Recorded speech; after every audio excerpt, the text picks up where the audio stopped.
Hi, I'm Kathleen Cooke, Global Director for Influence Women, and I'm thrilled to death to share with you a broadcast of a recent Influence Women Nashville event we had with Alexandra Boylan, a fabulous filmmaker and producer, and how she shared her journey, her challenges, how to pivot. You're going to love this video, so stay tuned for this broadcast of an Influence Women Nashville event. Stay tuned. You are a giant in the faith. You're a giant in creativity. So would you please help me welcome Alexandra Boylan? Well, just start off with the tears. No, thank you. Thank you all for being here. I got to meet so many new faces tonight. This is so awesome. Yes. So thank you. Thanks for coming. Thanks for braving the snow. What? How are you guys all doing with the snow? Everyone okay? Everyone have electricity, running water. Yeah, we're not ready to go back to California anytime soon. So. Oh, right? So I've got some wonderful questions that I'm going to ask you. And then, of course, I would love to open it up to any of you because I just feel like there might be things that you're wondering. You know, like you might be in a project, you might not yet have started your project. Maybe you're stuck in the middle of your project, or maybe you've ended whatever it is, and now you don't even know what to do from this point on.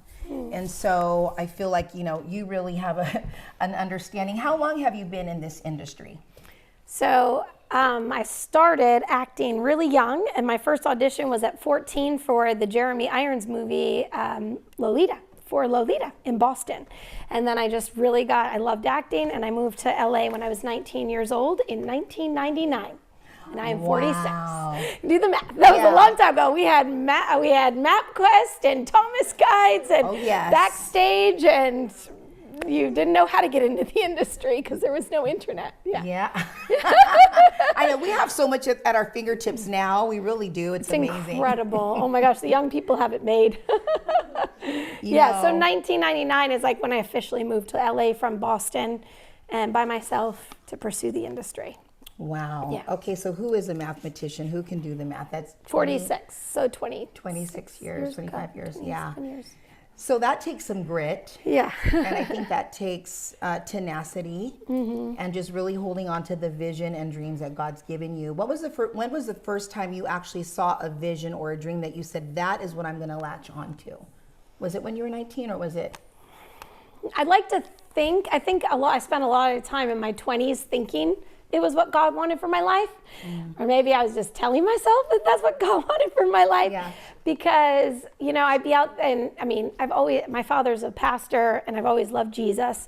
But, you know, in my 20s, I don't know. I think I was really so self-absorbed and I wanted to be a movie star. And I look back going, I think I know why God didn't bless me with that career. I think I know who I would have become had I gotten it. And when I woke up at 30, after 10 years moving there, I was like, okay, God, it was one of the first times in my life where I was like, okay, God, I'm going to re-surrender my life to you. If this isn't what you want, I will not do this. But I was hearing that Albuquerque, New Mexico was like the new Hollywood. And I was like hearing to go there, but I was also like, maybe I just need to give up the industry because my life wasn't in a very good place at the time, and I had been beaten down by Hollywood. It happens. You get a lot of rejection. So I was like, all right, Lord, should I move to Albuquerque, New Mexico?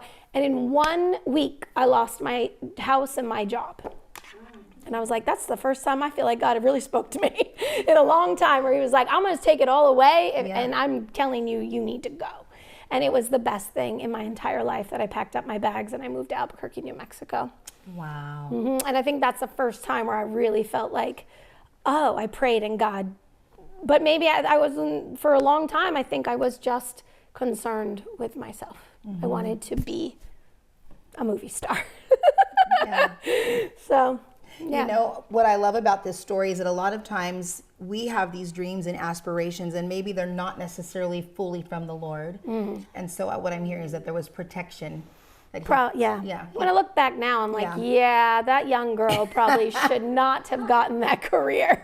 We know what happened to Lindsay Lohan and some of the other people. I probably would have been like straight on the wrong track. And I just think like it would have, I was really self-absorbed. I admit that. As an actor, you kind of are self-absorbed because everything you do is about your headshots, your demo reel. You're looking at yourself all the time. And then everybody's analyzing you all the time. Well, the headshot's not good enough. Your hair color, your boobs are too big. You're too brunette. You're too short. You're too tall. You're too pretty. You're too ugly. I'm like, oh my gosh. Yeah. So when I moved to Albuquerque, I actually got a job as a companion to elderly people because I was like, I want to spend time listening to someone else, and I don't want anything to do with myself because I suck. I'm not a good person. Wow. And it was like the best thing I ever did because I went into people's homes to take care of them and to listen to them. And it was like, I wasn't even thinking about headshots or myself. And it was like, I think God was like, it's time to like strip you of this ego. And, you know, and that's what the industry will do though. That's, we know as actors, that's what you have to do. You have to know what you look good in a headshot and your demo reel.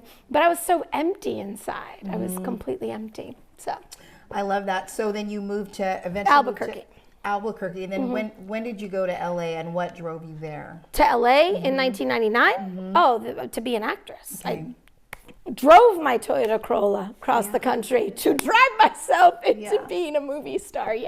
So then you didn't do the acting thing. It didn't go the way you wanted it to go. And so now we see that you're writing, you're producing. So talk to us about how did you step into that? I was talking to Julia about this tonight. Like when we were younger in the time of like 2000s, like in LA, you couldn't be a multi-hyphenate.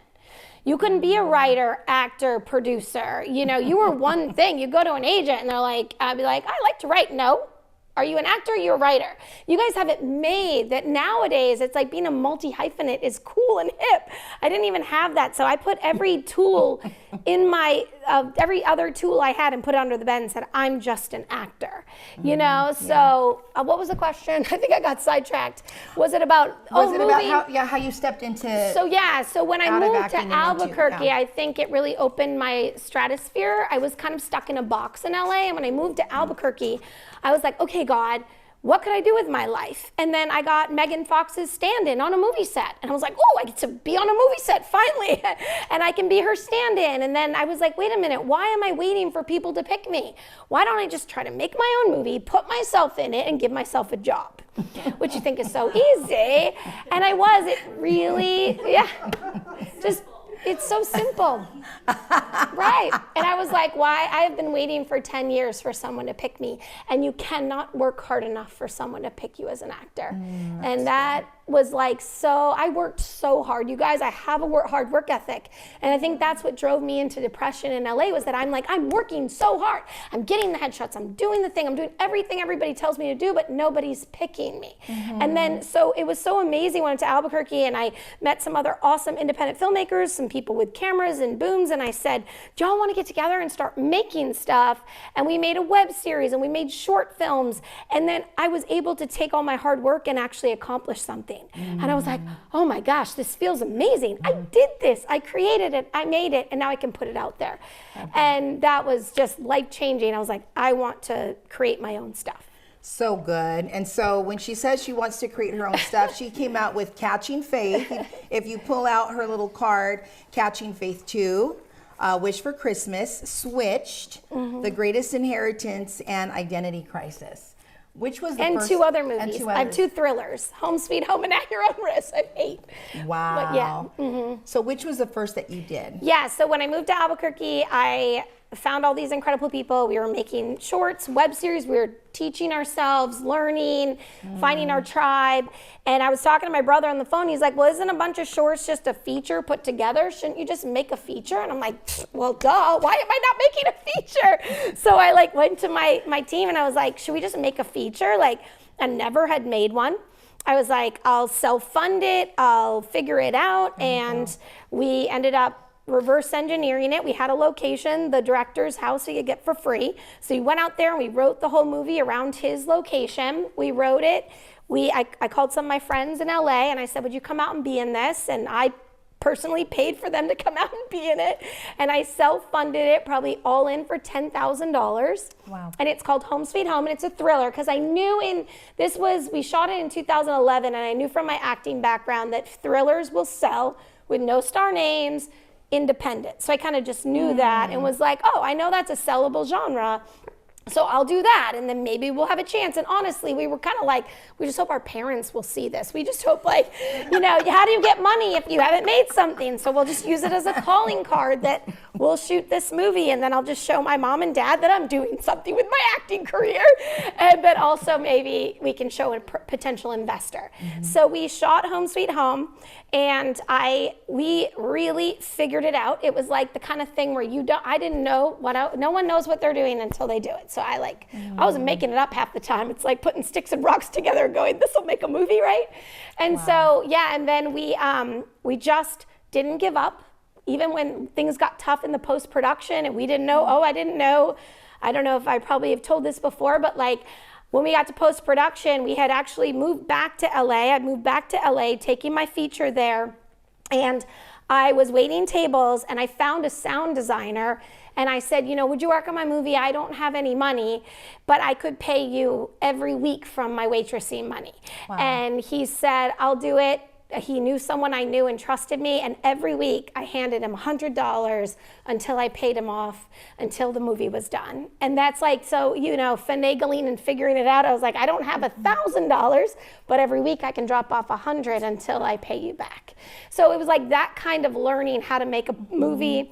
And then that story is so incredible because it's what led me to faith-based films. And God is always working. We don't know. Sometimes we don't see it for 5 years, and then we're like, oh, that's what you were doing, God. I see it. And so we finished Home Sweet Home, and I took it out to 15 festivals, and everyone rejected us. And I was like, I don't know what to do with a movie when you don't get into a film festival. And I met literally why this is so important, you guys. I went to one of the only women in film events in Los Angeles where they let us all stand up and said who we are and what we needed. I had never been to a women in film event that had ever let you do that. And I stood up and said, I have this female-led horror thriller. And faith-based film. That's out there. And I don't know what to do with it because I didn't get any festivals. And in the back of the room was a female-led poster company, Dog and Pony Creative, Bridget and Jen, and they came running up to me afterwards and they were like, what are you doing trying to get a horror movie into a film festival? You should have a sales agent and just go sell it at a market. And I was like, awesome. How do I do that? So that's why women in film changed my life, and the women I met there, and those girls mentored me through the whole process. They made me my poster. My poster got me my sales agent. They got me my sales agent. And then the sales agent they were like, we'll make you a killer poster. You're going to sell this off the poster. We got this. And then my sales agent took it to American Film Market. It sold to one of the major distribution companies off the poster. They never even watched the movie. Wow. And that was like such a God thing. And we were on the shelves of Walmart. We got Netflix. We got Redbox. We got everything. This was also back in the day. We got video stores. I used to run to video stores and be like, that's me on the cover. It's my back, but that's me. So I created my own career in my first feature. Yeah. I love that. Yeah. I think it's so encouraging to hear this. First of all, I love that you knew the research to know what would sell, which was horror. Yeah. And I think that's important for all of us, like whatever it is that we're working on, like have we done the research? Because I think that's so key to whatever it is that we're going to do. But then to also understanding the need to know that you will make sacrifices. Yeah. And there are sacrifices that will need to be made. So here you are waitressing and you're giving somebody your own money. Of course, in a perfect world, I'm sure we would all love to say, somebody will just come up to me.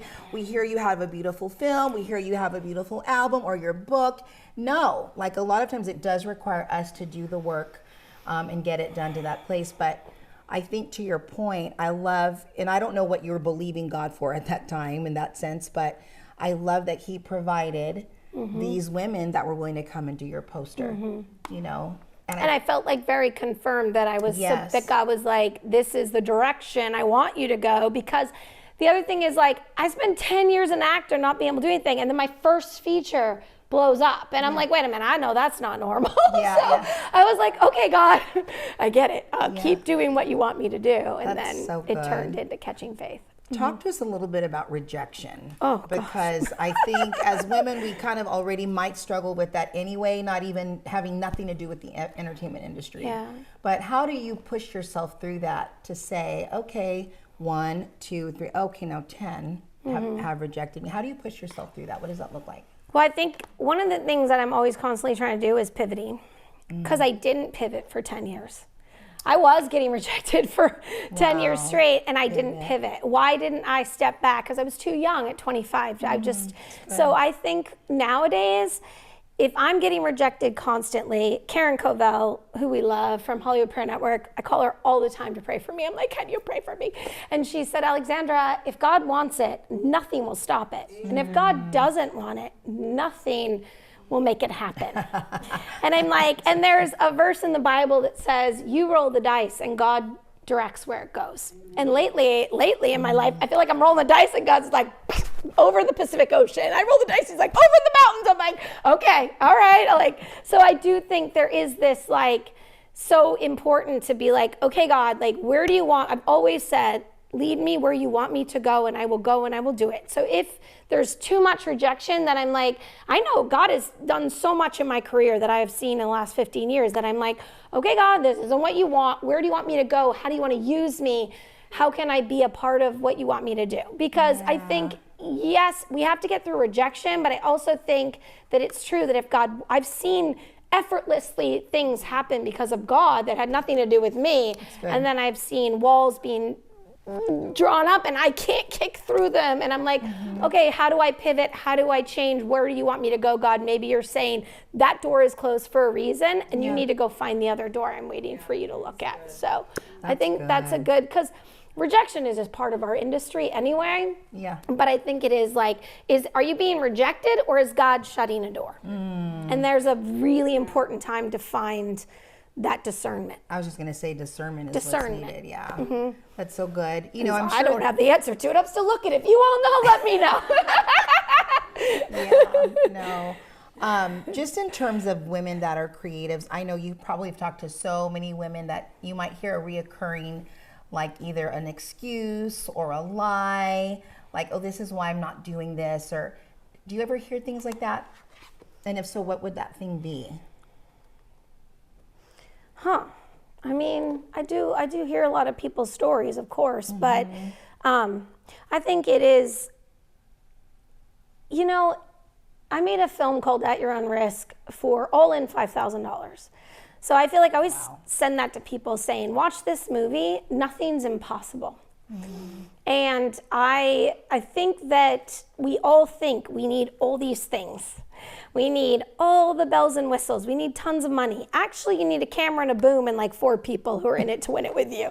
And I think that always makes people feel excited that I'm like, it's possible to do this. Even me, I've gotten kind of I want bigger budgets and I want shinier objects. And that's not working out so great for me. And I'm like, fine, I'll go find 4 people, a boom and a camera, and I'll go back out to the desert and make a movie, So I think I'm always saying you don't need as much as you think you need. That's good. And you need to find a couple like-minded people that want to do different than you. If you're an actor, don't only hang out with actors.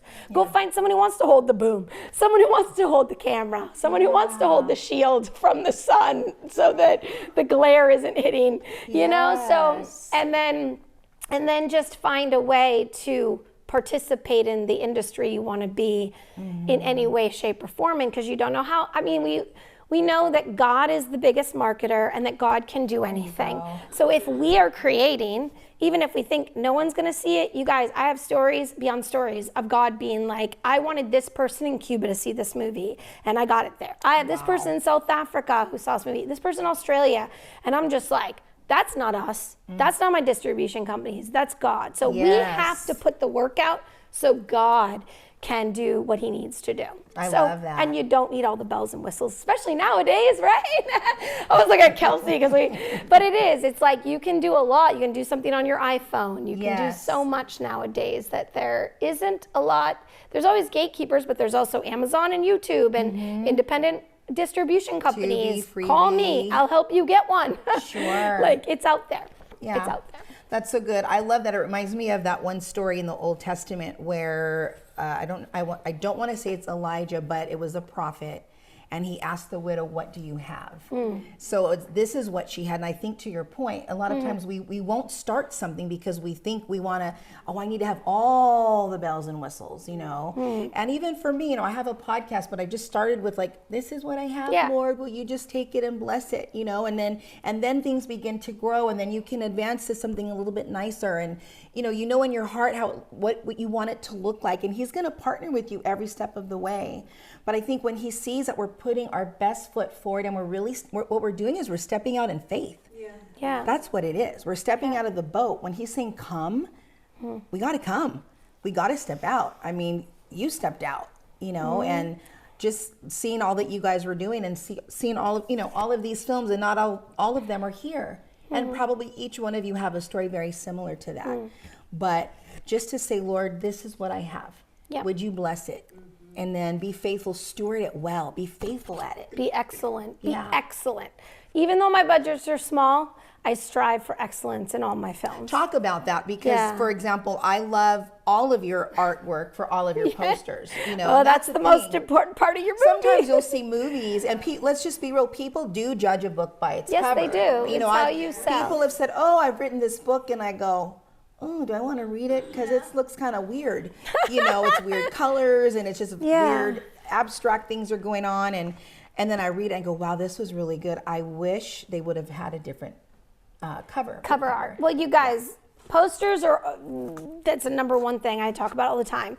Your poster is going to sell your movie either to the distribution company, the sales agent, eventually to your audience. Nowadays, you're on Netflix. You get this much of people's viewpoint, so you have to, your thumbnail is so small, you have to sell it on an image, especially if you don't have a star name, and especially if you're indie. You've got to be so clear and concise, and you want them to click on it and say, I want to watch that. So, and I learned that from Dog and Pony Creative when I made my first poster, and I watched the process of selling that, and then it being on the shelves of Walmart, and my thriller was a female-led, so the female is a villain and the female is a victim. And I took that genre and I flipped it on its head because I'm such a female. I was like, I'm not going to do what everybody else does where a guy beats everyone up. How about we make a girl be the villain and see what it looks like when a girl messes? It was like, so anyway, so the poster was it's a woman with an axe walking to a house.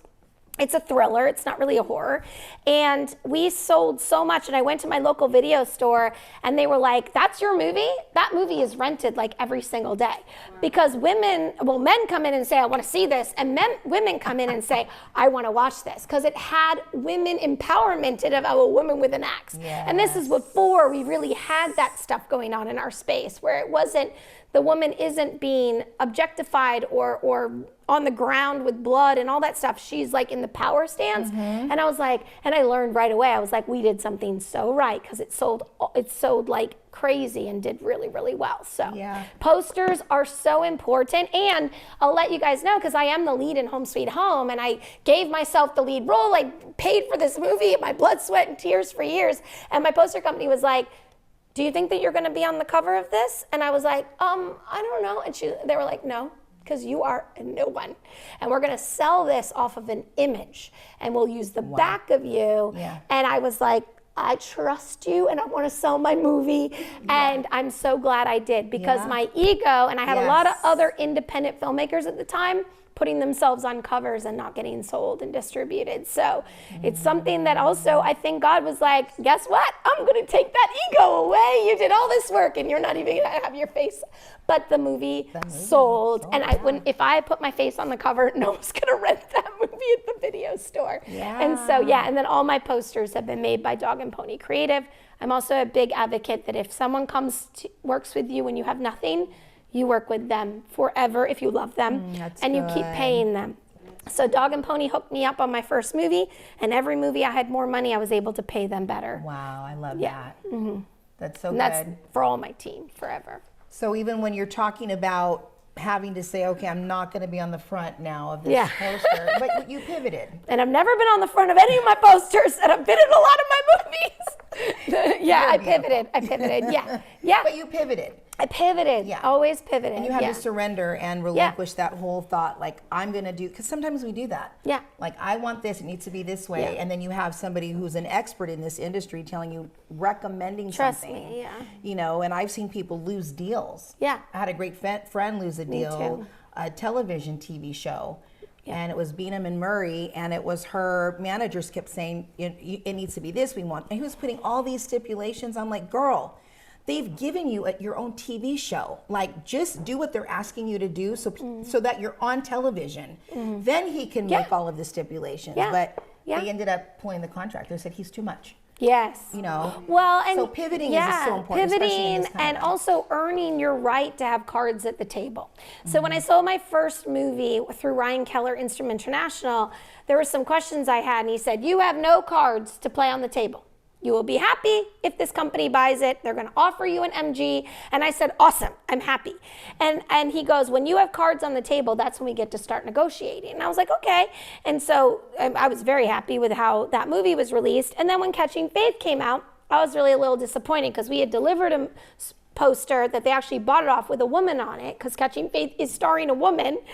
And the poster and RLJ Releasing decided to go with the football, which I get that what they were doing, but I was so disappointed because I wanted everybody to know that I was making a female-led faith-based film and there were none of them out there at the time. And Ryan was like, you have no cards to play yet, so just be quiet. And I was like, okay, all right. And I also listened to the experts in my field, my sales agents, the people who are working to make you succeed. And then we made Wish for Christmas, and we delivered them beautiful posters, and we sold it to PureFlix. And then PureFlix sent back posters that were not good.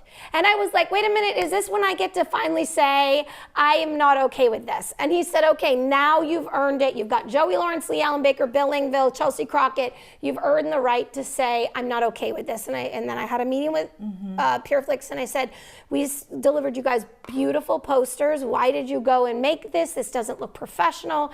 And then we were able to have a conversation, and we were able to fix it. So it is like, that was my third feature. And then on Catching Faith 2, which also sold to RLJ, they sent back a poster with only Bill Langville and Garrett Weston for the sequel. And I called my sales agent and I said, this movie has been the top 5 consistent selling movie for RLJ Releasing. It's because it's about a woman. Could we please put the woman on the poster? I mean, literally, I was on the set of Switch when they sent me the poster, and I was like, this is the sequel. Like, can we earn? And so he was like, I'll go talk to RLJ Releasing, I couldn't remember which company, and he said, I'll go talk to them. So I think that's the other thing, just learning, like, when you argue, when you have the ability as the cards, and when to just shut up and let yourself get to the place where you can argue about the posters. But, that's good. And I got her on it. And I was like, it's the sequel. Why can't she be on the poster?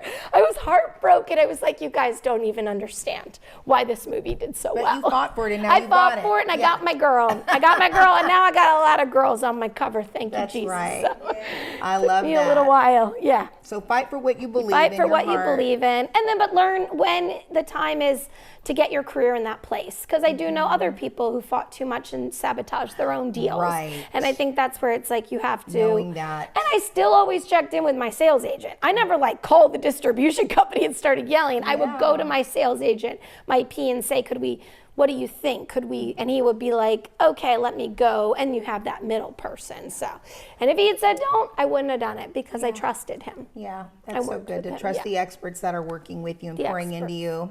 Have you ever wanted to quit something that God clearly told you to finish? Oh, I'm really not a quitter. Okay. I'm not a quitter. I don't quit. Maybe I was like not quitting. Discouraged. Yeah, like I'm trying. Wait, so. I'm trying to think, because have I ever tried to quit something that God told me not to quit? I don't think so. Anybody here ever want to quit something that God told you to? Yeah. Yeah. No, I'm raising my hand too. That's why I'm asking, because I think that sometimes I'm as sure a creative, I just can't think of it. Yeah. But I guess, especially because it takes so many years to make a movie. So once I'm in the movie, I'm committed to finishing it. Sure. And then if God told me not to quit something, I would never quit something because I've seen what God's done with every little sacrifice. So if God said to do something, I'm in it to win it for him. I mean, I've gotten to see the fruits of what God has done all over the world with my work. That everybody would say, that's not possible. Your movie will never have this deal. You won't get that. It won't happen. Don't let people naysay you. Say, I'll watch me, because I got God. I'm not doing it. God's doing it. So, like, if God told me to do something, oh my gosh. I mean, you guys, like, I gave up my home to make Catching Faith. I put everything I owned in storage. I lived out of one suitcase to make Catching Faith because I believe that God told me to do this movie. My first female-led faith-based film that had never been done before. And in order to do it, I had to give up my home. And, fast forward a couple years later, we're in Cuba on a movie tour for that movie. And I'm like, okay, God, when you tell me to do something, I will never not do it. Even if it's giving up my home, and I'll live out of a suitcase for the rest of my life. That is my lot life. But I'm just saying, like, when God shows you what he's done with what you've done, you're like, oh, I don't quit anything God tells me to quit. That's good. Never. Thank you for that. Yeah, what would you say to creatives, because we're all creatives here in some way, shape, or form, who they may have finished a project and now they're kind of tired. Do you rest? Do you not rest? Do you know? Oh, I love that, because I was just talking about this the other day. So this is a big thing that me and my team believe in, and it takes so long to make stuff that I'm a big believer in you celebrate every win along the way. That's good. And because if you wait till the end, the big premiere, the big party, you will get burned out and done. So if you finish your script, you take yourself out to dinner and you have a party. And we started doing that with Home Sweet Home. Like, every time we'd finish something, we'd be like, let's go celebrate. Because finishing the edit is a huge thing. Finishing the movies, you do a wrap party, but then we forget to do all the other parties. Like, the edit's done, the sound design's done, the color correction's done. And then one of the things I did, which I actually don't talk a lot about, is when I did Home Sweet Home and I met Dog and Pony Creative, I took them out for drinks and hung out with them to say thank you for the poster. And then they got me Ryan Keller, so I would take Ryan and them out, and I'd start taking my team out to dinner to thank them for what they were doing for me. And appreciation that even when we hadn't sold the movie yet, I was like, you just signed a contract that you want my movie, let's go to dinner. And I think like that was like, I started having really good reputations with people because they were like, well, Alexandra's like always taking me to dinner. And I was waiting tables. It's not like I'm loaded. It was investing in the future of my career. And I was celebrating. So of course, and I think that, if you're in the process of making a movie and you're burnt out, you're gonna be burnt out. That's just part of the thing. You need to go, let's all go out. Let's take the team, everyone who's in the town, let's take them out to the One-Up. We used to go to the One-Up on Ventura Boulevard, and I said, let's just go celebrate the process we're in. And let me tell you, that gets your team happy and like everyone happy and keeps you. And I did that and Ryan and Bridget and Jen, my tiny little team from Home Sweet Home, I did that all the way through the next 8 movies we all made together, and we continued the celebration because you will be burnt out. And the problem is we either have a wrap party at the end of a movie and then we wait till the premiere, and it is a long process. I'm not probably at the point that if someone says, I just like your script, I'll go to celebrate myself, because it's so hard and there's so much rejection and there's so much pushing through things that you cannot wait till the end. So I think that's what keeps me going. Is that I'm going to celebrate every win along the way. I love that. You can make it whatever win you want. It might just be, I don't know.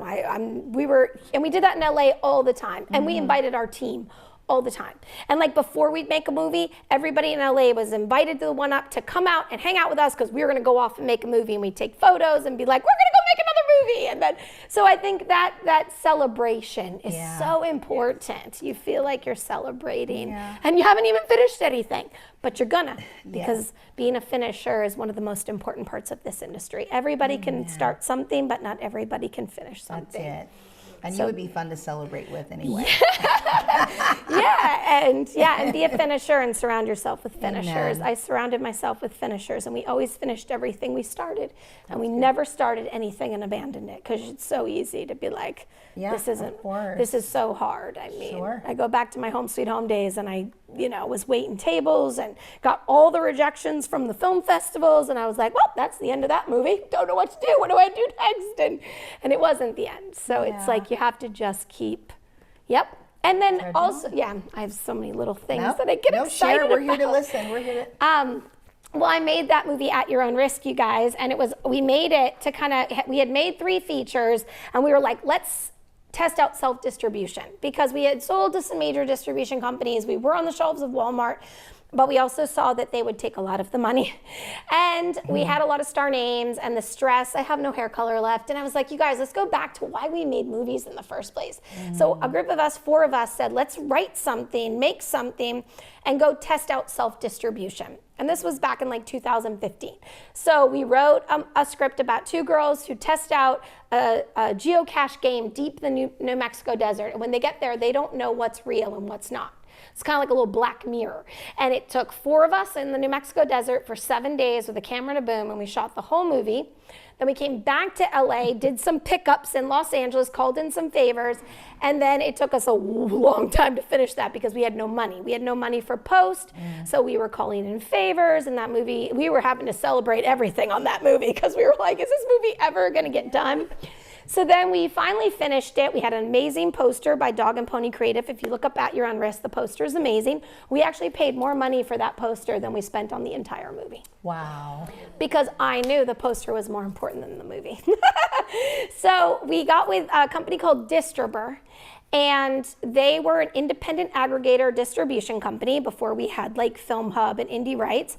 And we went with them. We had to pay them up front to take our movie and put it on Apple and Amazon, all the stuff, and we paid them. They put the movie out, and like immediately they went bankrupt and belly up. And we were so blessed. You guys were one of the only people who got our movie back from them. Wow. And the money we had made. And then we were like, now what do we do with it? And so I went to my sales agent, and he's like, well, this is a little small for me. I'm not going to take it out. And I was like, okay.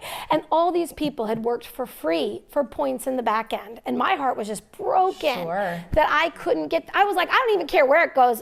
I didn't do YouTube. I was like, I kind of want to wait and see if we could do something better than just a free YouTube page. Yeah. But I wanted their work out there. And so it sat on a hard drive for years, you guys, while we were trying to figure out how do you self-distribute.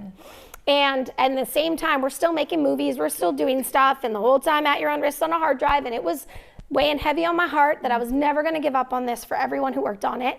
And then years later, somebody introduced me. They said, there's this guy named John Kim, love that man, Deep Sea Digital. He is an independent distribution company, and I think he'd take a look at your movie that you said is on a hard drive. And I said, great. So I sent him the poster, the trailer, and the film. And he called me, and my partner and I had a meeting with him, Helena, and he said, yeah, this is a great poster. I think I can do this for you. And I was like, honestly, my brother wrote the script and he loves Tubi. If you could just get it, this was back like when Tubi was coming out. I was like, if you just get us on Tubi, that would make my brother happy. If you could do this, that would just make my editor happy. I was just trying to make my team happy. And then he picked it up. He put it on Tubi, Amazon, Roku, Hits thing. A $5,000 movie is now a $100,000 recoup to us. Every month he writes us a check. And it's like, that's what I'm just saying, like, you never give up. I thought At Your Own Risk was dead in the water. But I think, like Kelsey and we're just talking about this, like, if you're always trying to do something that's a little ahead of the game, it's okay. The industry will catch up to you eventually. It was that there was no independent distribution, and you can't put yourself on Amazon. Like, we had it in the queue in Amazon for 3 years. Wow. And the second John Kim picked up our movie, we were on Amazon. So this whole, like, you can self-distribute on Amazon. So I'm just saying, like, never give up. You might do something and think, no, just hang on and keep trying. And then you never know. Then you might end up having our movie, At Your Own Risk, this past year, about 4 months ago, hit most popular on Tubi. Wow. A $5,000 movie. We got put in the girls kicking butt category, and we definitely did well. And it made so much money. Go with an independent distribution company who pays you monthly. Yeah, congratulations. Yeah, on that. That's thank so you. Good. Yeah, I love that because I think that's a good example of like, if I hadn't not given up on that, I could have easily left that on a hard drive. But I cared about my team too much. I wanted their movie out there. I wanted them to. And I'm glad that you mentioned the external hard drive thing, because that is a question that I have for you, because there might be some that are sitting here that have finished your work, but it's on a hard drive or it's in an email. I know for me, my first kids book was in an email. It sat there from 2008 until I published it in 2021. Wow. I just didn't have confidence. I was scared. I didn't have faith in it. I thought people are gonna, all the things. And so it just stayed there. What's that? How I'm so bad with math. Math is not my thing. How long is that? 13 years? Wow. Yeah. Yeah. So there might be some that are sitting here that were like me and just have their work on a hard drive. What do you say? How do you encourage this group of women? Ship it. To get it off that hard drive. A big believer in shipping things.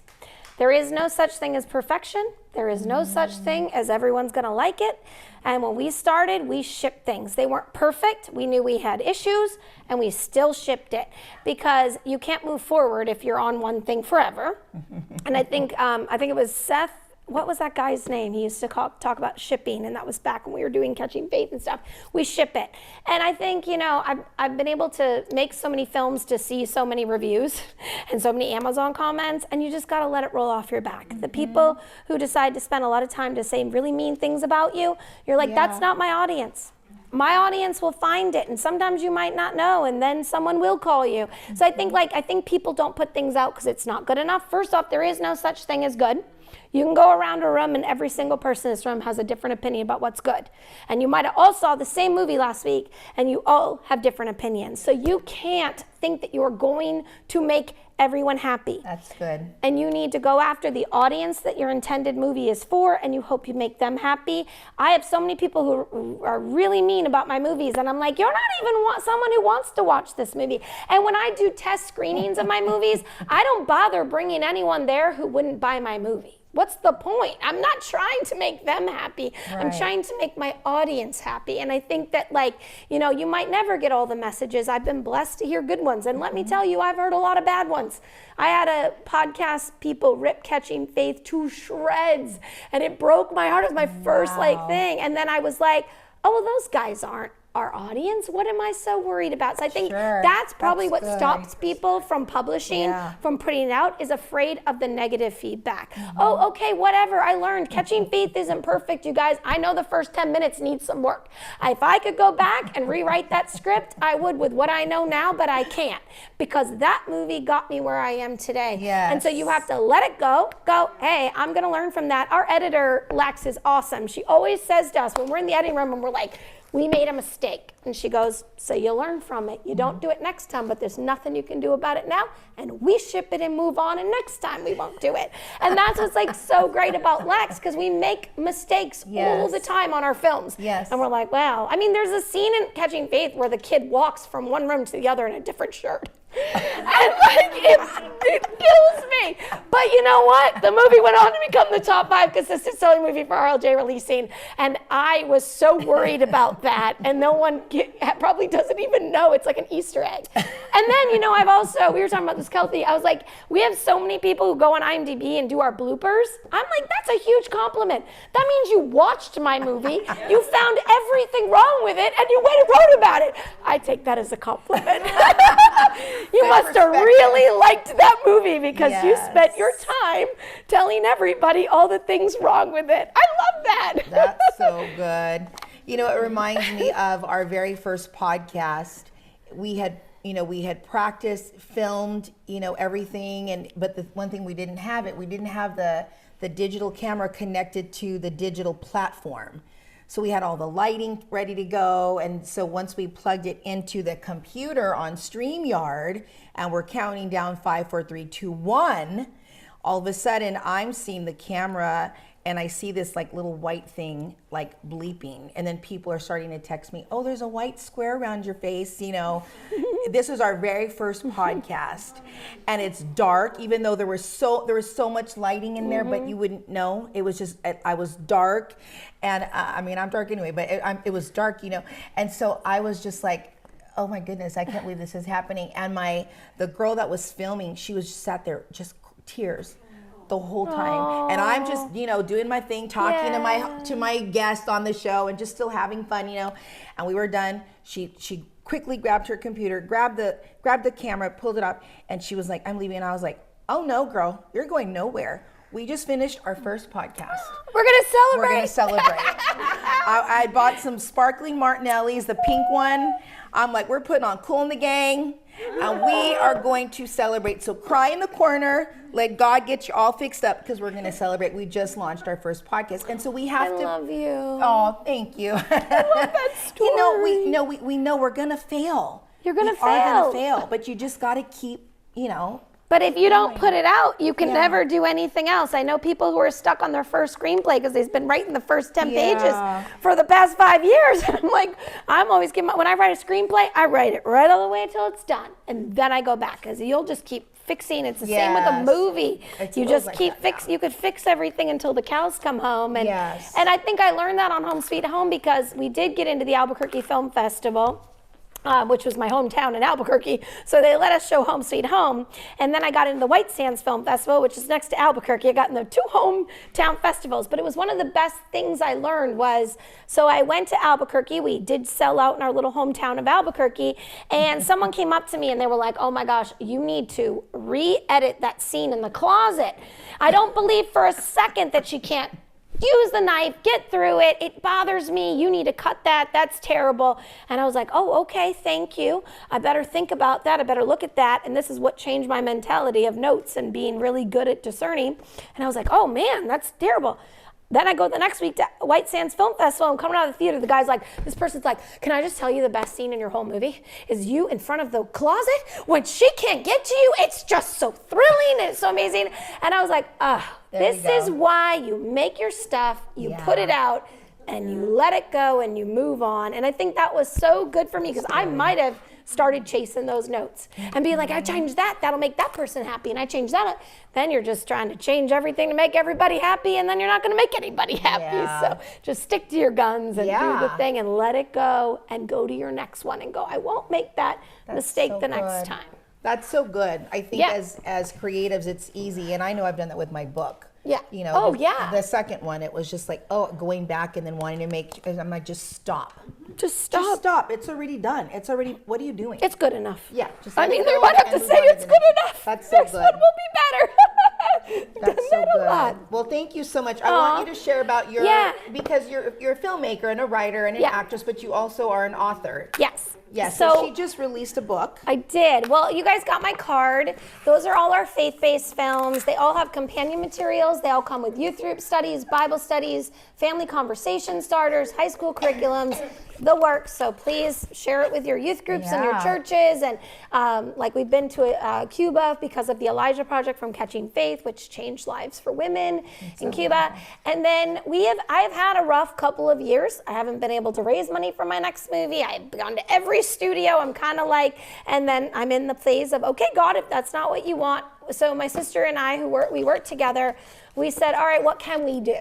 So we can write novels. So we started taking all this, we've already written Identity Crisis and switched into novels that are out there. And now we're taking all of our screenplays and we're writing them as novels, and we're going to be publishing them, because that's where there's no gatekeeper. You can publish on Amazon and you can create an IP. So that's what I'm doing, is I'm constantly pivoting. Then I'm like, well, that's not working. I can't break down that glass door. So I guess I'll go over here. So we have had this script, Technology Tripping, and it's about a teen girl who's been abandoned by her mother due to drugs and alcohol. She gets all of her love and likes from her devices, and she's being raised by her grandmother, her guardian, and she has very troubled, and she gets in a text-related car accident. And because they're gonna put her in juvenile detention because she's in so much trouble, her grandmother begs for that not to happen to her and says, give me 30 days, a technology-free road trip. Let me get her in the car, take her technology away. And they go on this beautiful adventure that they say if you want to get a kid to talk, put them in the car and take their phone away. And that is exactly what happens. And the girl and we also have the mom. Probably not on the first day. No, that's why you got to do a 30-day technology tree road trip. But yeah, and then the mother is trying to get back to her who's been sober, and we mirror the same. My sister is a clinical licensed social worker, and she deals with a lot of kids who've had their phones taken away, where they've broken through windows and doors to run away to steal phones. Wow. And they're, the addiction to the phones is very similar to drugs and alcohol. When you take it away, they become a withdrawing. Yeah. So we just feel like this is so important to talk about it. We're not saying technology is going to go away. We're not demonizing technology. We're saying sometimes it might be good to take a break and get the kid to maybe take some time where they look up and connect with the person. And then Andrea is working on the 12 steps to technology-free recovery. And so is a lot of the social workers of America are working on it.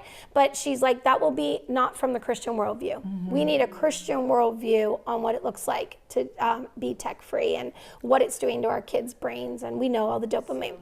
So this movie has been optioned by we had a PureFlix deal. That didn't go through. Someone else optioned it. Then that didn't go through. Someone else optioned it. We've had this optioned by so many places. When God wants it, it'll happen. If God doesn't, it's not happening. So we just said, okay, Lord, we will write the novel. We'll get the story out and we'll let you do the rest. So that's the thing. Like, we weren't going to let all those option agreements and failed situations stop us from getting the story out there. And we were like, is this the enemy? The enemy doesn't want this story. So I encourage you guys that if there is a way to tell your stories, find ways to do it. Creative ways to do it. Multiple ways. So so I'm going to give we're going to do a giveaway. I was supposed to have a bunch that didn't show up because I think of the storm, so I'm sorry. Did you check outside? My sister sent a bunch for everybody because my sister's amazing and she bought everybody books, and they didn't arrive and only one showed up today. So I was like, we'll give it away. Okay, when's your birthday? You give it away there. You'll have it coming here. Yeah. When is your birthday? October 7th. Okay. 1979. October 7th. So who has a birthday closest to October 7th? October 20th. Oh my gosh! Anybody closer than October 20? Who? September. No, not me. I'm just Oh. kidding. Aw. Okay. No September, October babies? Okay, No October. Libras? All right. Going once, going Yay! twice. I'll send it. Thank you. I hope you love it. I'm positive I will. I feel like, sorry if I talk too much. I feel like I talk a lot. No, it's fun. And we feel want good to pray if I over talk. you. We want to pray over Kelsey But as well. is there no time for questions? No, but I was going to say, but before we really- do if that, anyone had if some of you had questions. questions, we would love to hear your Yeah, questions. I want to answer anything. I'm here for Gail? you guys. All of them are available on Tubi, Amazon, Apple TV. Angel Studios has Identity Crisis. Up Faith and Family has them all. What am I missing? Well, PureFlix used to, but not anymore because they're not there. But yeah, I mean, I'd say Amazon or Tubi. And Tubi's free. And support Tubi. They love Christian films. They pay up front for them. They have paid a lot of money to get my movies. And all of the faith category on Tubi has no bad commercials. So I love Tubi, and I've met with them a lot. They are Christians, and they are supporting Christian filmmakers. So we need to support them and pray for them. And they're past 100 million active users a month.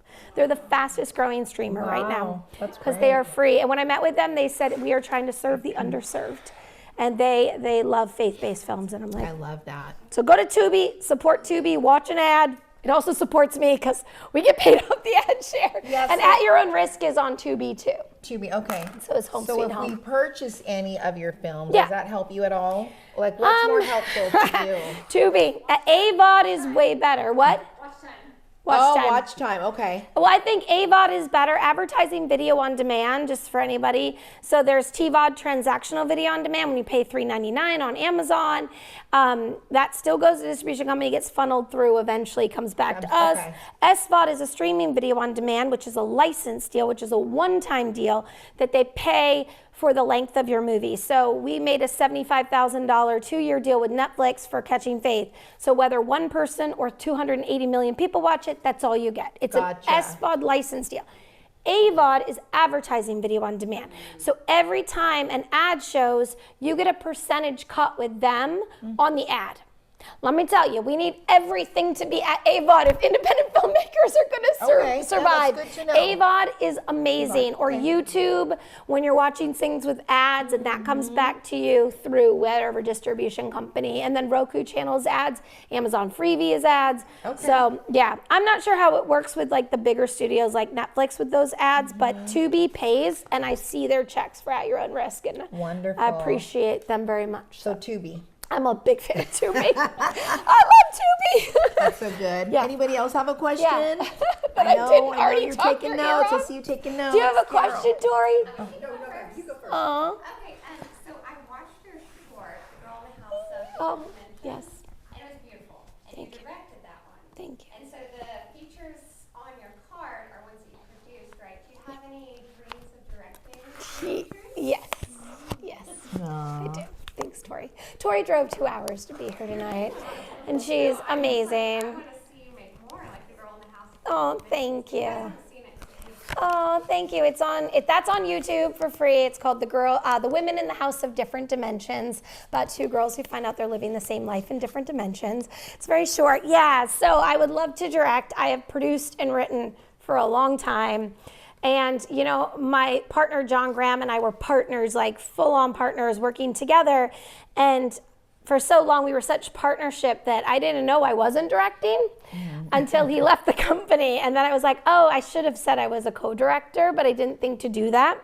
And definitely as a woman in our industry, I should have said I was co-directing with my male counterpart. So I was like, I only produced movies as a necessity to get something done. It's not really my passion. I mean, my passion is to put a movie together, but producing was just me figuring it out so I could make something. It's really not my passion to sit. And then and on Wish for Christmas, my line producer got to Massachusetts and she said, oh, Alexandra, are you going to sit in the office with us? And I was like, heck no, I'm not. I'm going to the monitor and I'm going to make this movie. And so like, I realized like, but I just had a partner that we were partners. Yes. And then now I'm like, oh, but that's the job I actually should have been doing. And I love actors and I am an actor. So thank you. And I hope so. So I'm working on that. I plan on to direct, but oh man, you know, everyone's like, you made 8 movies, but can you be a director? I'm like, no, I don't know anything about making movies.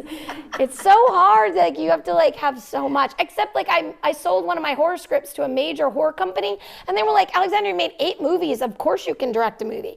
But then I'll go to like art space and they'll be like, well, you've never directed.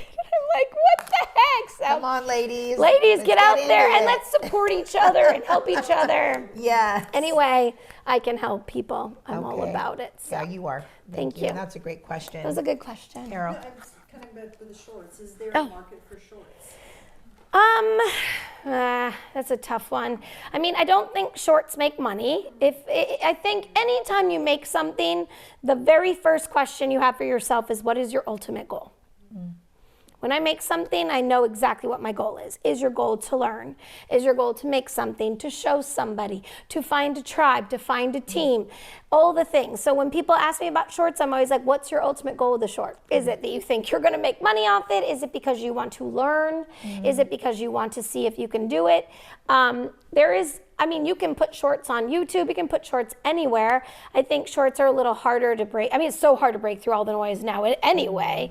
So I'm always like, I think when you do something, it's always like, what is the intended purpose of why I'm doing this? What's the outcome that you want? And are you going to be satisfied with that outcome if you put your time and energy into that?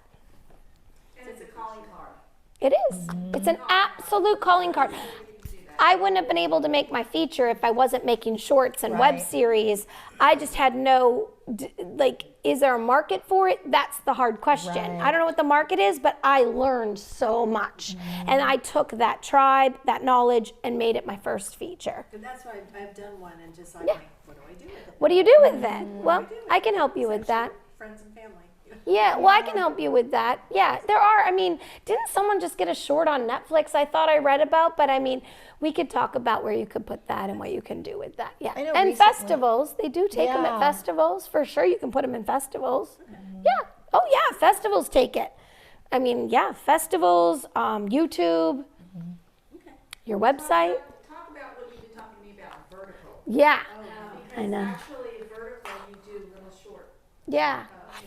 Yeah, I'm getting very interested in the vertical space. Yes. You want to say something? I love that you brought that topic up Yeah. because as an actor, I'm seeing them all the time. Yeah.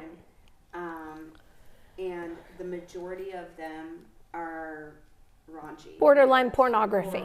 Yes, I accidentally submitted for one and realized too late after I got my audition request that there was nudity in it, and I was like, "Oh, I'm so sorry. I didn't." No, it's deplorable. It's Yeah. worse than Hollywood. I'm so angry about it because I don't like that. Do you Yeah. know if there's anything Yes. beyond that happening? Yes. Like, are other people starting to do the vertical? So I have been, yes. So I got called from Jonas Barnes over the summer, and he just launched a company called Pixie.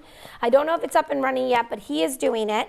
He isn't doing smut, but I wrote for him. I did a Born Identity starring a woman vertical for him over the summer, which I loved because he isn't about that. And then he and I talked, and he's like, once I get to my faith, I'd love you to start the female-led faith arm of my company. That's great. And I was like, please, Lord, yes.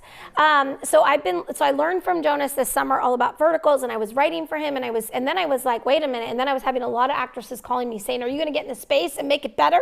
And I was like, yes, I am, because that's what I do, and I'm going to figure it out. So I have absolutely been meeting with people about verticals, trying to learn about verticals, who's doing verticals. I have an incredible partner who she knows how to do everything, who should be way bigger in her career, but because she's a woman, she isn't, but she knows how to do so much. So together, her and I have teamed up to say, how can we be on the forefront of this and for the faith space? So we have been taking meetings and trying to learn what's going on. And then I'll tell you guys right now, by the grace of God, I had a man who is a believer who already has a platform who is like, I'm going to start because I brought him a vertical and said, do you want to do this with me? And he said, well, where's the platform? I'm like, I don't know, but let's make it and then it'll be there. It's like a vertical is a micro drama. Oh yeah, so a vertical is really, a vertical is a micro drama. It's like TikTok, but it's a feature cut into 60 seconds. So it's almost like you write, so I wrote a feature script for Jonas Barnes, and then we cut it into 60-second cliffhangers. So it's actually like, that's how I did it. I'm sure everybody's doing this different. I am not. I don't know everything about this. It's 60 seconds. It's like taking The Shining and cutting to 60 seconds, and people watch it while they're in line at a grocery store or on a train, and they're not even really listening. They're just looking. So, and then it's just like literally someday The Shining will be cut up, I think, and they will watch it in 60-second increments. Wow. So that's kind of what it is. Or maybe 30 seconds. Like they haven't really figured out the time. They're trying to. So I have been trying to write them and be ready for it, especially for faith-based. According to ChatGPT, faith-based is gonna be a big hit. So I'm like, ChatGPT knows everything, right?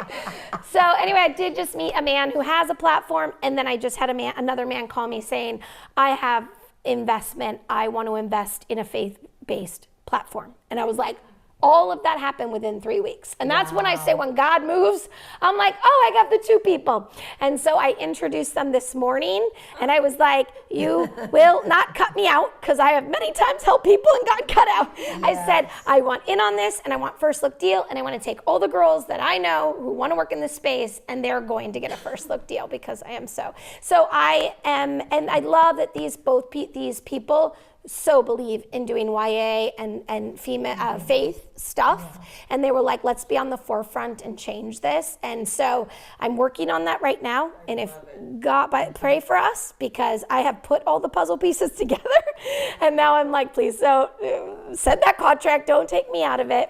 That happens a lot in this business. It's very frustrating. And then I said I want to take all my ladies with me, because women don't get, it's so hard in this space to get, there's a lot of gatekeepers. So I've been praying that God would put me in a leadership position where I'm the gatekeeper, and I gatekeep all the other ones, and I bring you all with me. So we are working on that, and it's like probably going to happen. I just don't want to get wicked excited. But no matter what, I have lots of other calls and stuff that I'm trying to do, because I think that we need that. Yeah. And also Kathleen and I were talking about this today, like, where are the kids going? Wherever the kids are is where I want to be. That's You know, it. I made Switch to get to kids. I made that. So I'm like, if that's where they are, then I want to make content that's influencing them there. And we all need to be. And I know, because I've had a lot of actresses reach out to say, I just had an audition and it's borderline pornography. And I watched one where like the cliffhanger was give me your panties. And I was like, what am I watching? This is insane, you guys. It's like so deplorable to women. I think the format of it makes it feel even more intense. Oh, yes. It's like you're vertical, like You're so close up, and then like they want you in. Some girls said they want her in baby girl clothes and doing all these things, and I was like, this is insanity. So I believe Chinese companies too. right. It's really on fire over there. Oh, it's huge in Korea. It's already $1 billion industry there. It's $1 billion industry, and then America is just trying to see what they did and replicate it with Real Shorts. One of the companies called Real Shorts. There's another one. Do you know the name of it? I can't remember.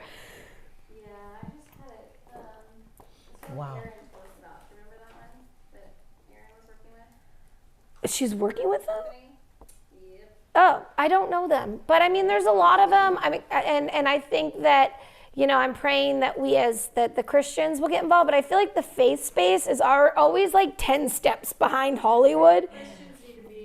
The forefront, and they won't. And they probably won't be, so we will be, and that's what I'm working on. So I am going to try, and I think it's exciting. And I want to shoot horizontal and vertical together, and that's what I've been pitching. I wrote a Nova Carter mystery to be shot as a horizontal and a vertical at the same time. That's great. And when I had this investor who wanted to just do verticals, I said, no, that's a bad investment. I'm not going to take your money and only make a vertical. We have to make both, because I can monetize the horizontal, and we have to figure out the vertical. Yes. And so even me, I won't take someone's investment if I think it's a bad investment. And I said no. I was like, wait, let's do both so I can make sure I can make your money back. And even that, we don't know if we can. But I don't know yet where the market is for the faith base, but I think we're going to work on it. And Jonas Barnes from Pixie did say recently that he is going to get into this. He's just starting his company, and he's from Sony. So, and he's awesome. I've known him forever. So Very cool. we got to keep doing it. So write those verticals. So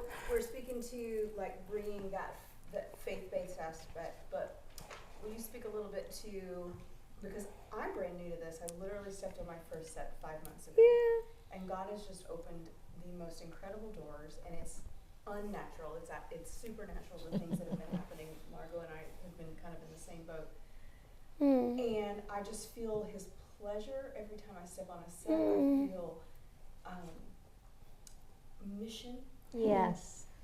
And I feel like, I guess I'm saying this to speak to how God is calling. I feel like he is calling Christians, people who have faith and foundation, There we go. to be salt and light in these dark spaces, because there are people that we cannot reach in the four walls of the church. That's right.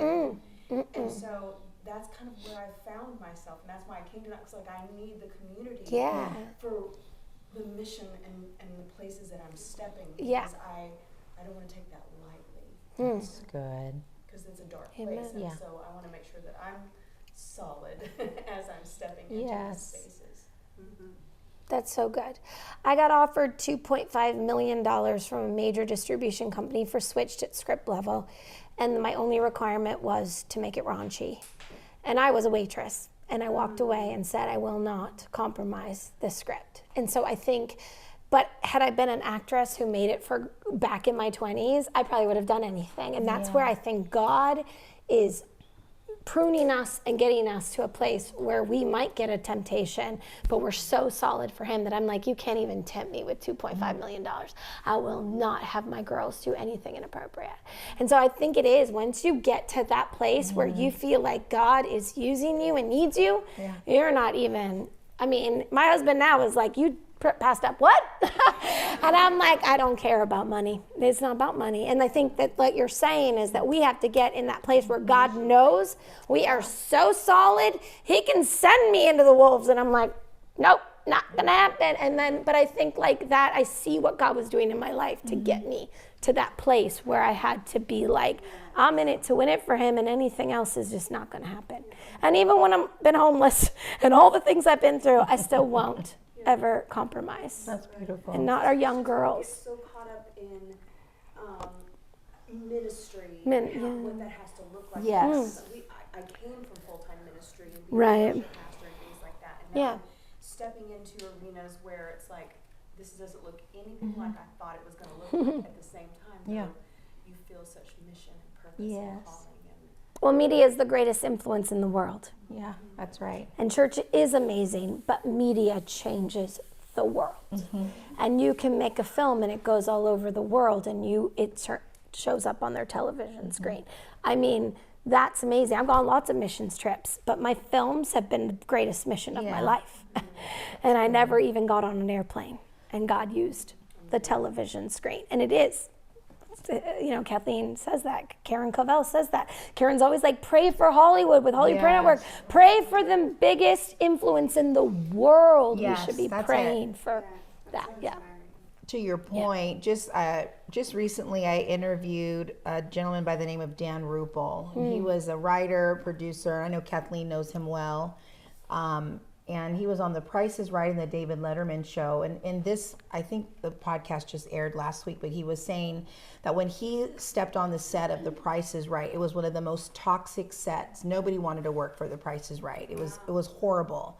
So he comes on the set, and the Lord gave him an instructive. He said, you pray, you go to the every person on the set, you greet them, you let them know that they're seen. I mean, even if he needed to pray with them, prophesy, he just said, you are available to every person on the set. He did that, and he said, and he didn't give me how quickly, he didn't say when, how long it took to change, but he said he was so influential in changing the atmosphere and the environment of The Price is Right, that they got a call from the David Letterman show in New York and said, we want Dan Ruppel. And they said, how do you know Dan? Well, we don't know Dan, but we've heard of his reputation. And everybody that works on his set, they're so happy to be on the set. That is I think he was a supervising producer. And I was like, you just change an entire culture by bringing Jesus. And so I think it's important, you have to know that you're called there, first of all. But I think when you go in there knowing that is your mission, and to go in that with that specific, focal, okay, Lord, what am I doing? And who am I ministering to? And give me your download for what I'm supposed to be doing here. Then, we're running from all these dark places when God is calling us some of us to be there. That's right. Kathleen said, go. It's how many times in the Bible? Over 400 times. I mean, what are we doing? Yeah. We're running. Why are we running from darkness? If God is telling us to go, then we need to go. We need to go. And so clearly he's given you the favor and the grace to do what he's called you to do. But it is a mission field. I know when he showed me years ago, he said, the ministry I've called you to does not look like what you know ministry to look like. And I said, what is that? I don't know. I started looking at it. I had no idea. And as I started walking and said, oh, I see. It is different, but it is still ministry. Yeah. For years, I used to tell women in Hollywood when we meet that if God called you into this ministry or into this business and said, look, you're never going to be a star, you're never going to be a lead, you're never going to direct, you're never going to do what you think you're going to do, but I've called you into this industry because that is your purpose and where I need you, would you still come? Got chills. That's good. Or is it all about you? Is it all about your money? Is it all about your reputation? Is it all about your influence? Or is it about me? That's good. That's right. And you have to make that decision. And that decision has to be between yourself and him. You have to be engaged with him. And you have to be on listening terms with him. That's right. Because that's the only way you're going to make it. And be content in this industry. I have a really good friend who for years works in Hollywood. And he decided God had called him there. But it's expensive in Hollywood. So he got the cheapest apartment he could get. He got the cheapest cell phone he got the cheapest car he could have. He didn't want to work at Starbucks. He didn't want to do all the table waiting and all that stuff. He wanted to be an actor because God had called him into that industry. So So he made it a way. He decided to choose the things he needed in life: cheap clothes, cheap shoes, cheap car, cheap phone, whatever he had to do, so that he could be there on that set to be that light and salt that God had called him to be. And he works all the time. I love that. But that's what God's called you into right now, and to make that decision. Yes. So good. That's good. That's how I lived in LA too. Yeah. I know, you guys. Thank you for listening to me talk about much, that was Alexandra. good. Thank you. Thank you. Yeah. Thank you. I love you guys. Well, thanks for joining us again for this Influence Women broadcast of the Nashville Influence Women event with Alexandra Boylan.